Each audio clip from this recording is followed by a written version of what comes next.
कहाँ ले जा रहे हैं?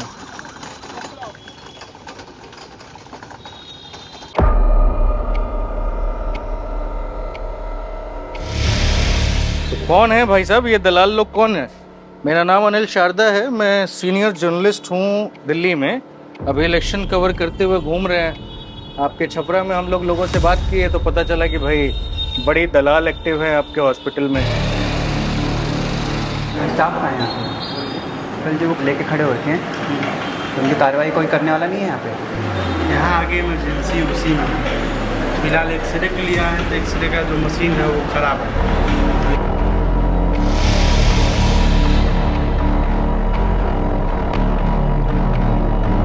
सरकार में जब आम आदमी का कोई नहीं सुनता है तो अस्पताल में कोई सुनेगा? खुद से समझ सकते हैं ना, क्या समझेंगे वो? थोड़ी हो जाती है। ये पानी देख रहे हैं, हम लोग तो खुद बोलते हैं कि पानी चढ़वा के लाइए, उसके बाद आप फिर हो गए हैं। तो ये क्या व्यवस्था है भैया? मंगल पांडे जी यही व्यवस्था की है क्या? पूरी दीवार है, ऊपर से पानी कंटिन्यूसली टपक रहा है नीचे। यहाँ पे ये व्यवस्था देख पा रहे हैं। इस पे फोकस करो। सदर अस्पताल छपरा में लोक निजी साझेदारी के तहत सीटी स्कैन सेवा का लोकार्पण, श्री मंगल पांडे जी।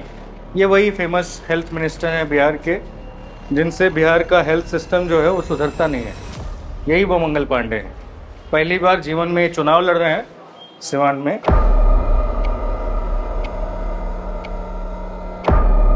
तो लोग बाहर करा ऊपर एक सरल ले जाके जगह ना हुई तो जब मशीनें खराब रहते क्या करे, तो उपाय निकलेगा। अब तो कहीं ना कहीं कराओ के पड़ी। कितना रुपया लगता है बाहर? अब देखी कोयला के बाद पता लगी कोई रुपया लगा। अमूमन गरीब आदमी बीमार भी बहुत पड़ता है ना। हाँ जी, हाँ जी। सिटी स्कैन का भाव उसको पता चल जाता है। अब देखी कितना बाहर लगता है, एक्सरे का तो 200-300 रुपया लगेगा। अब 100 रुपया ले लो। तो लेकिन सिटी स्कैन कराना है कि एक्सरे कराना है? अभी तो वर्तमान में एक्सरे करा के पैरवा देख ले जाए कैसे बा पैरवा, हाँ एक बाद में नहीं कराओ जाए। हाँ। अब ये तो राय करता नहीं जा। वाह। स्वस्थ मंत्री जो है वो मंगल पांडे जी हैं ना? मालूम बा तो बदला था। तो कायदे से ना मंगल पांडे जी को सुनना चाहिए, समझना चाहिए। काफ़ी लंबे अरसे से वो बिहार के स्वास्थ्य मंत्री हैं।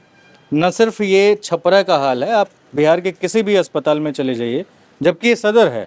पूरे ज़िले के तमाम जितने भी विधानसभा हैं, उसमें जितने भी प्रखंड स्तरीय अस्पताल होंगे, वहाँ से कोई भी रेफ़र होता है तो यहाँ आता है।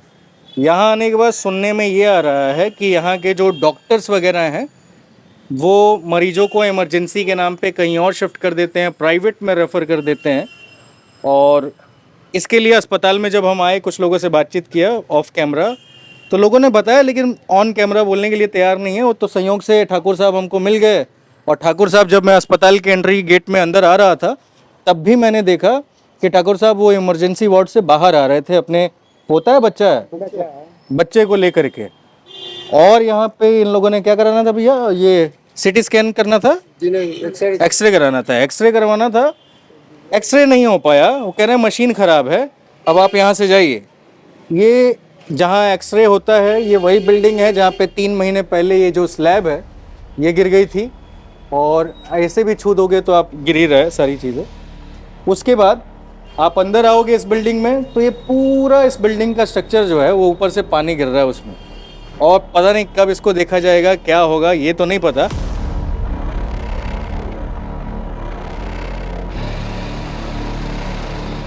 इस गेट के बाहर निकलने के बाद ना सब कोई बोल रहे हैं यहाँ दलाल है।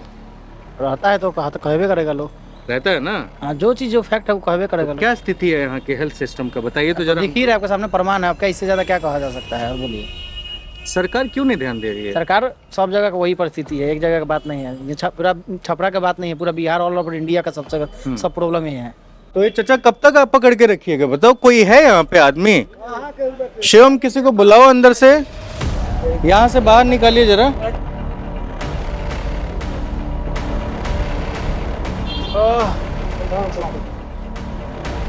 आराम से आराम से बताओ।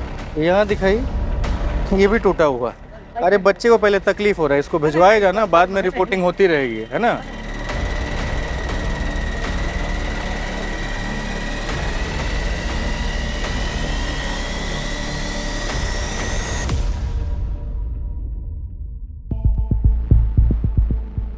आप जानने वाले लोग हाथ नहीं लगाएंगे।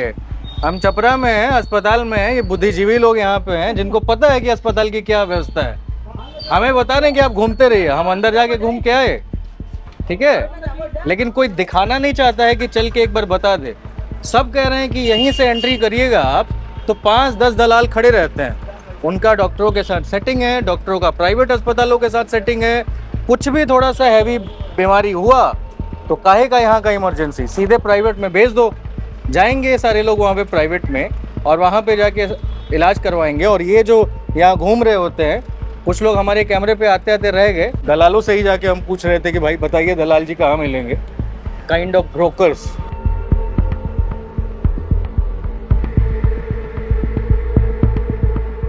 इस बिल्डिंग को अच्छी बिल्डिंग बनाने की वजह से जज मत कीजिएगा। बिहार में एजुकेशन सिस्टम का भी अगर हाल जानना है तो हर सरकारी स्कूलों में जाके देख लीजिए। उस स्कूल के बगल में एक भव्य बिल्डिंगें बनी होंगी जिसमें रहने के लिए कहा जाता है कि छात्र और छात्राएं आके उसमें रह सकती हैं, लेकिन कायदे से कोई व्यवस्था वहाँ भी नहीं होती है। बड़ी बड़ी योजनाएं, बड़े बड़े वादे। अगर प्रधानमंत्री की बात करें तो 2014 से लेकर के अब तक बिहार को 11 लाख करोड़ रुपए मिल चुके हैं। बिहार की पूरी जीडीपी ही 3.7 लाख करोड़ की है, और अगर 11 लाख करोड़ का अलग से उसको तमाम बजट दे दिया जाए, समझ सकते हैं ना कितना बेहतर हो सकता है। वो कुछ नहीं रहा है बिहार में। जब आप इस बार चुनाव करने वोट में जाएंगे, क्या यादव जी हैं इसलिए चुनाव में वोट कर दीजिएगा या पांडे जी हैं इसलिए कर दीजिएगा? इसलिए ध्यान से इस बार जो भी करेंगे आप तय करके कीजिएगा। शुक्रिया।